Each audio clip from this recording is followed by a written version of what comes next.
That face right there. Hey, crank! I cranked over beautiful. It sounds like a 6.0. I'm done. I'm going home. All right. All right.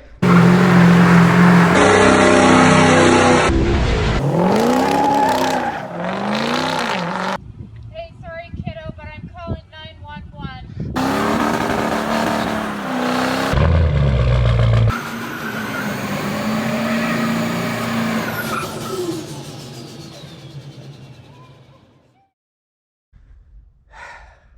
Okay, so I got my engine harness on, and I mean slightly. I just needed to route a few things to see if I'm in the right neighborhood of what I'm trying to do here. Got my accessories mounted, got my spacer on for my fluid dampener.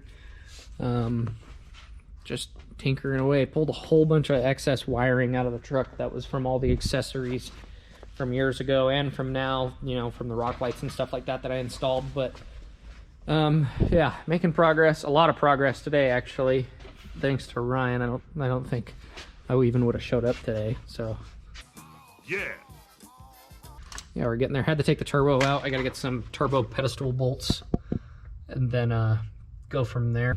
It's pretty much all we need is clamps, filters, fuel, because I drained it all. Slowly get at it. I don't know if I've ever talked to you guys about this on YouTube, but well, for everybody asking me, if you really want to know about the ratchet shifter that I installed, your part number would be TCI 616331, and that is a TCI automotive performance shifter. It's for an AOD transmission. Pretty much made everything work, but the pre-existing brackets that are on the truck didn't really have to use much out of here. As you can see, I've still got most of the install set up. So what I did was I took the stock transmission linkage mount on the transmission, and I made the holes a little bit longer because this seam did not have enough throw when I installed it. It wouldn't push out all the way to reach park. So what I did was I massaged the bracket holes, is what we'll call them, on the transmission linkage bracket and pushed it back a little bit further. And I used the stock C-clip. That's for the transmission linkage off the 4OD. I just put it on there and pinched the lip of it. And I mean, what? It's been, I probably put 8,000 miles on it since then, and it's all fine. But yeah, slowly getting there. Start it. Is it gonna blow up? You guys ready? Yeah, sure.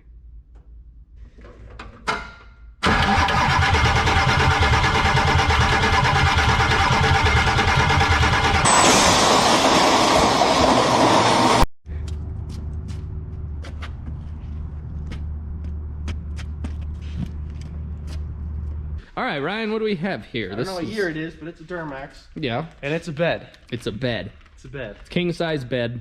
What is this? What are you doing to this? What's our plan? We're gonna pull the bed off. We're gonna pull the bed. And what we're gonna replace that bed with. So we're doing a dually swap for my buddy Kyle Looters. He wanted to do it when we did the lift kit a few months ago, but he didn't have all the parts and we weren't ready for it. So what we're gonna do today is we're gonna get the bed off and hopefully get the axle out, swap it with a dually rear end from an 06 Duramax.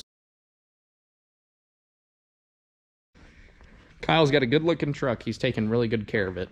We already did the Cognito uppers, Kryptonite tie rods, did a 6-inch, if I remember correctly, it's a zone lift.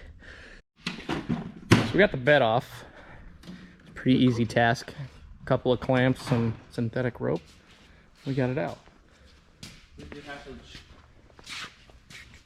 So what we got to do now to be able to get the flatbed on, we got to pull off the bumper, got to pull off the receiver to be able to use this one, which is a lot stronger and a lot more sturdy. So now it's just a bare frame on the back. You got some 7/8, 13/16 bolts that go through here. Holds the receiver on, 4 of them or something like that. Sorry, I wish I would have documented it, but it's pretty simple. There's one right here, one right here, one here and here, and then 2 more that hold the hitch receiver to the actual bumper.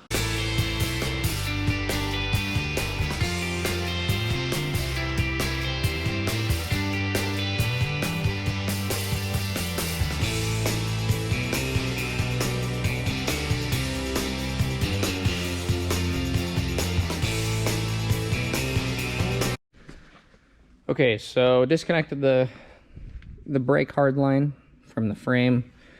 Got the rubber line hanging from the axle. Disconnected the shocks. I'm gonna pull this shock out to make my job a little bit easier. Disconnected the e-brake cable, got them on the ground. Disconnected the drive shaft, should be good to go there. And then I disconnected the axle vent. And normally, because I'm a Ford guy, I'm looking for a speed sensor, but I forget. Allisons are very interesting. I'm gonna get the truck up on jack stands and go from there. So, got the jack stands underneath it, right underneath the frame. I don't think they're going anywhere. They shouldn't go anywhere, honestly, but I've already drooped out the suspension. It's good to go. The frame isn't sturdy. It's sturdy, I promise you. So what we're gonna do is we're gonna undo the U-bolts in the rear for the rear axle. I'm gonna set this whole entire axle down on wheel casters. I'm gonna roll that thing right on out.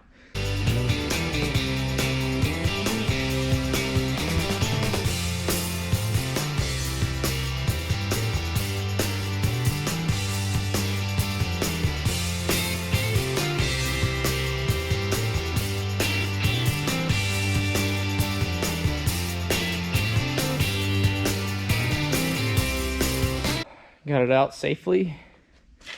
Everything's ready to roll. Nothing underneath there. These rear ends are huge. Anyways, guys, thanks for watching. Maybe if you enjoyed this video, you can subscribe and like this content. We got a lot more coming with this truck. I'm gonna get the flatbed installed on it. I'm gonna get the dually axle installed on it. And we'll record when Kyle comes to pick it up and see how he likes it, what he thinks, and we'll record his reaction. He has no idea how good this thing's gonna look, but it's gonna be gnarly. He's gonna be very happy. But yeah, thanks for watching Wait to Start. Kind of seems like we fell off the face of the earth a little bit, but no, we're still gonna give the GoPro away once we hit 1,500 followers, or 1,500 subscribers.